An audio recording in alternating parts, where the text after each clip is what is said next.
So this is acute cardiac failure और हम difference करेंगे एक्यूट और क्रोनिक में। एक्यूट ऑब्वियसली नाम से पता लग रहा है कि ये बहुत टाइम से नहीं है, रिसेंटली हुआ है और ये राइट हार्ट फेलियर भी हो सकता है, लेफ़्ट हार्ट फेलियर भी हो सकता है। ये हमने काफ़ी टाइम कर लिया कि जो राइट हार्ट फेलियर होता है क्योंकि उसमें जो ब्लड है वो सिस्टेमिक सर्कुलेशन से आना है, सारे के सारे blood vessels inferior vena cava superior vena cava से आना है। तो इसीलिए जब ब्लैक फ्लो होगा तो पेरिफेरल एडीमा होगा, दैट इज़ जनरलाइज्ड एडीमा होगा।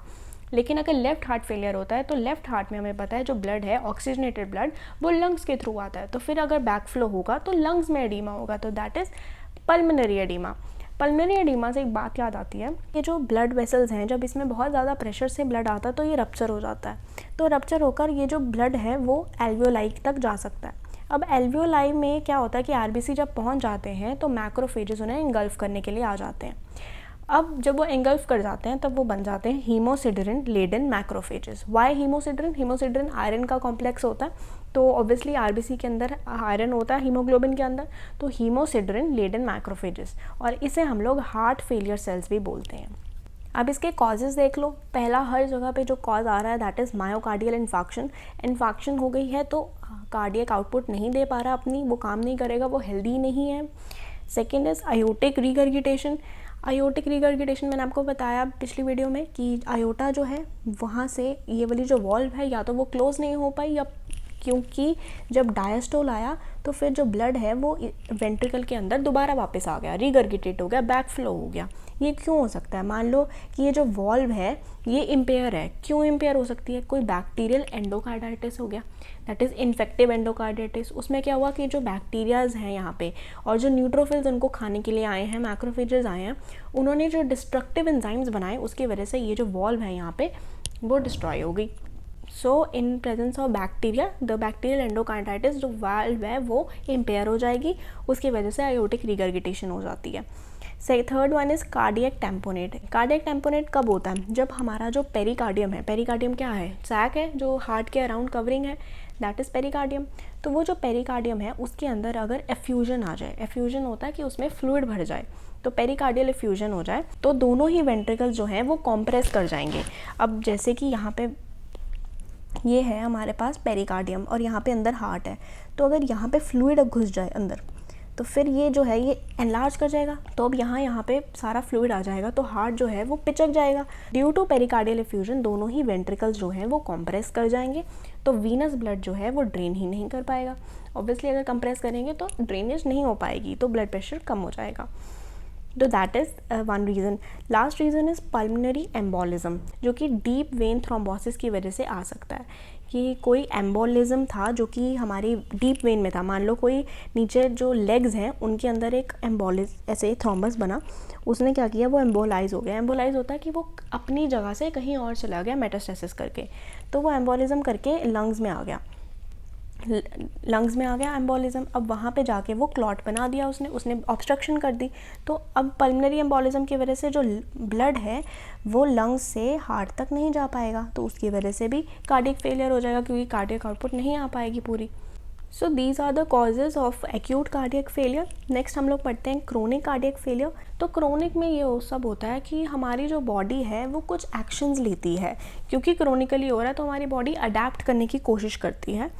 इनिशियली वो जो अडेप्टेशंस होती हैं, कंपेंसेशंस होती हैं, वो सही भी होती हैं, लेकिन इवेंचुअली वो लॉन्ग टर्म के लिए सही नहीं रहती। कैसे? वो सब पढ़ते हैं। हमारी कॉन्ट्रैक्टिलिटी कम हुई क्योंकि फेलियर हुआ हार्ट का, तो उसकी वजह से कार्डियक आउटपुट जो है वो डिक्रीज़ हुई। कार्डियक आउटपुट जब डिक्रीज़ होती है तो वो कैरोटिड साइनस को, ऑब्वियस सी बात है अगर ब्लड जो है वो कम जा रहा है तो कैरोटिड साइनस को एक्टिवेट करेगी, जो बैरो रिसेप्टर्स हैं वो फिर आगे सीएनएस में जाएंगे स्टिमुलस लेकर और सिंपैथेटिक आउटफ्लो को बढ़ाएंगे। सिंपैथेटिक आउटफ्लो क्या करती है, वो हार्ट रेट को इंक्रीज़ करेगी, स्ट्रोक वॉल्यूम को इंक्रीज़ करेगी, इवेंचुअली कार्डियक आउटपुट को इंक्रीज़ करेगी, बेसिकली टैकीकार्डिया करेगी।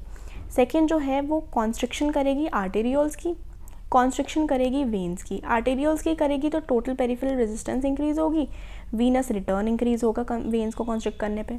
अगर वेन्स में कॉन्स्ट्रिक्शन होगी तो ब्लड जो है वो हार्ट के अंदर जाएगा, नॉर्मल जाएगा, तो उसकी वजह से कार्डियक फिलिंग इंक्रीज़ होगी और कार्डियक आउटपुट बेसिकली इंक्रीज़ हो जाएगा। और आर्टेरियोल्स को हम क्यों कंस्ट्रक्ट करते हैं? हम वो रीडिस्ट्रीब्यूशन के लिए कि कहाँ पे जो है ब्लड को हमें ज़्यादा ज़रूरत है वहाँ पहुँचाना है, कहाँ पे कम पहुँचाना है, क्योंकि कार्डियक आउटपुट कम थी, इसीलिए ये काम होता है रीडिस्ट्रीब्यूशन का। और ये कार्डियक फीलिंग बढ़ी, एंडास्टोलिक वॉल्यूम बढ़ा, कार्डियक आउटपुट बढ़ी, ये फिजियोलॉजिकल लिमिट्स में हो रहा है। स्टार्टिंग में सब फिजियोलॉजिकल होगा। नेक्स्ट क्या होगा, जो रास सिस्टम भी एक्टिवेट होगा। क्यों? कार्डियक आउटपुट कम हुई हमारी बॉडी के अंदर, तो ऑब्वियस सी बात है कि हर एक बॉडी पार्ट को कम परफ्यूजन मिलेगी, कम ब्लड सप्लाई मिलेगी। तो जो किडनी है, जिसे 25% ब्लड सप्लाई कार्डियक आउटपुट मिलता था, उसकी परफ्यूजन भी कम हो जाएगी। अब रीनल परफ्यूजन कम होने की वजह से वो रेनिन की अमाउंट बढ़ाएगा। रेनिन जब इंक्रीज होगा, वो क्या करता है, वो एंजियोटेंसिन को एंजियोटेंसिन 1 में कन्वर्ट करेगा। अब एंजियोटेंसिन 1 एंजियोटेंसिन 2 में कन्वर्ट होता है थ्रू ACE। एंजियोटेंसिन 2 के 3 काम हैं। एक तो वो वीनो कॉन्स्ट्रिक्शन करता है, आर्टेरियलो कॉन्स्ट्रिक्शन करता है, बेसिकली कॉन्स्ट्रिक्शन करता है, सिंपैथेटिक सिस्टम को एक्टिवेट करता है और एल्डोस्टेरोन की सिंथेसिस करवाएगा। ये 3 काम हो गए। अब ये तीनों काम क्या करते हैं, इवेंचुअली ब्लड प्रेशर को इंक्रीज़ करने में हेल्प करते हैं, जो कि हमारा कम था because of the cardiac output decrease. Third चीज़ जो होती है दैट इज़ कि हमारा ADH रिलीज़ होता है। ADH is anti diuretic hormone. इसकी वजह से क्या होगा कि जो ब्लड वॉल्यूम है वो इंक्रीज़ होगा। ब्लड वॉल्यूम इंक्रीज़ होने पे ब्लड प्रेशर भी इंक्रीज़ होगा। Then endothelin is released. अब जो एंडोथेलिन है वो कौन है, वो एक वेजो कॉन्स्ट्रिक्टर है बॉडी का। तो ऑब्वियस सी बात है, वेजो कॉन्स्ट्रिक्शन होगी बॉडी के अंदर तो फिर ब्लड प्रेशर इंक्रीज़ होगा, कार्डियक आउटपुट इंक्रीज़ रहेगी। तो ये कंपेंसेटरी मैकेनिज्म्स हैं, ये कार्डियक आउटपुट को इंक्रीज़ करने के लिए होते हैं और हमारी बॉडी में हेल्प करते हैं। लेकिन इवेंचुअली क्या होता है, इनके डिसएडवांटेजेस हमारे सामने आ जाते हैं।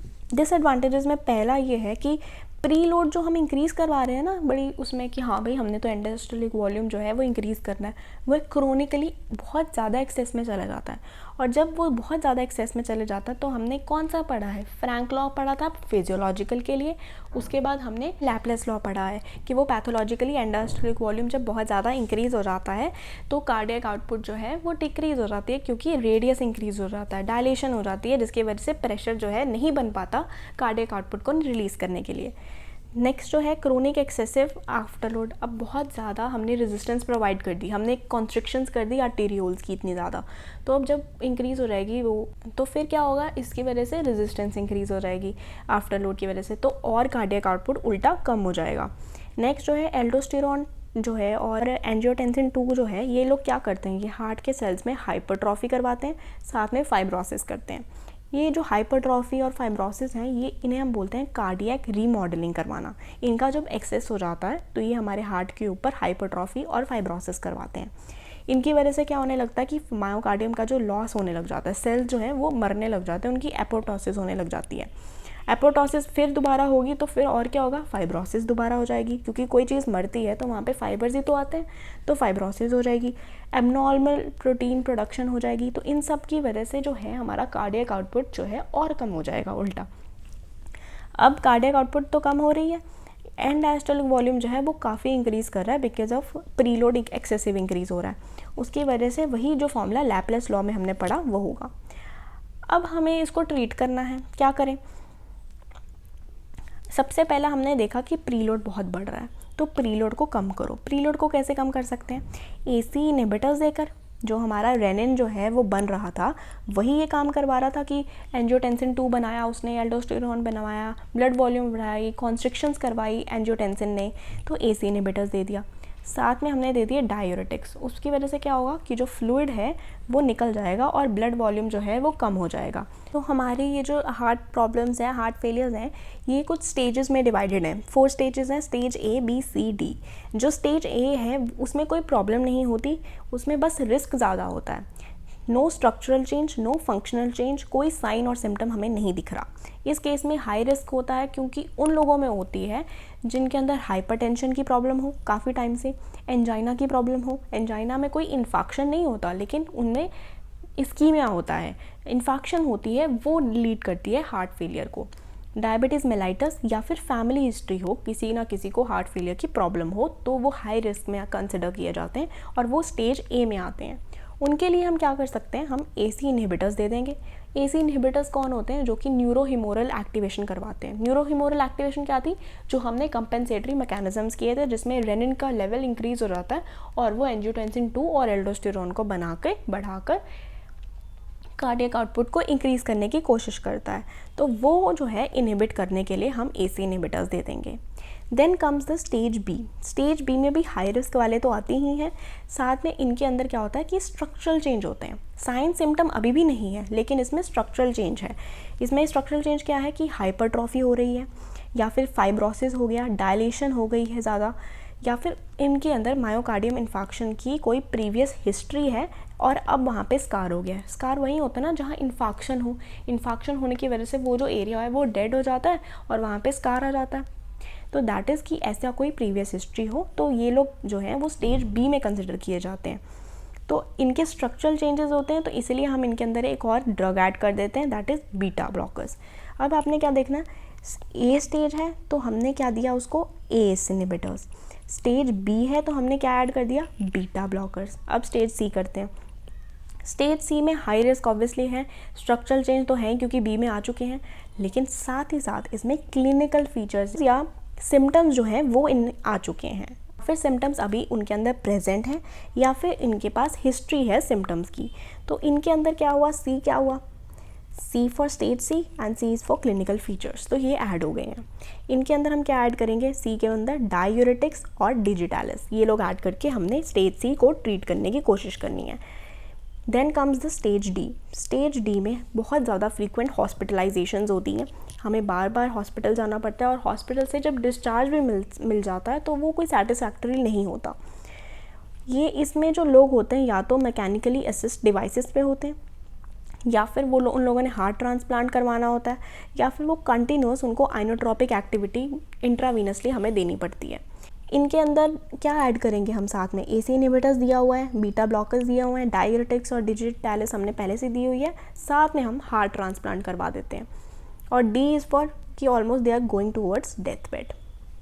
स्टेज A है जब, तो क्या ट्रीटमेंट, क्या प्रिवेंशन मेजर्स लेने चाहिए कि एक तो अल्कोहल की इंटेक कम कर दो, दूसरा स्मोकिंग बिल्कुल छोड़ दो, तीसरा एक्सरसाइज करो और लिपिड कंटेंट को अपने नॉर्मल करो। ये सब चीज़ें जो हैं ये सिर्फ स्टेज A में नहीं है, पूरी की पूरी स्टेजेस, हर स्टेज में हमने ये वाले प्रिवेंटिव मेजर्स तो लेने ही लेने हैं। So yeah, this was the pathophysiology of cardiac failure.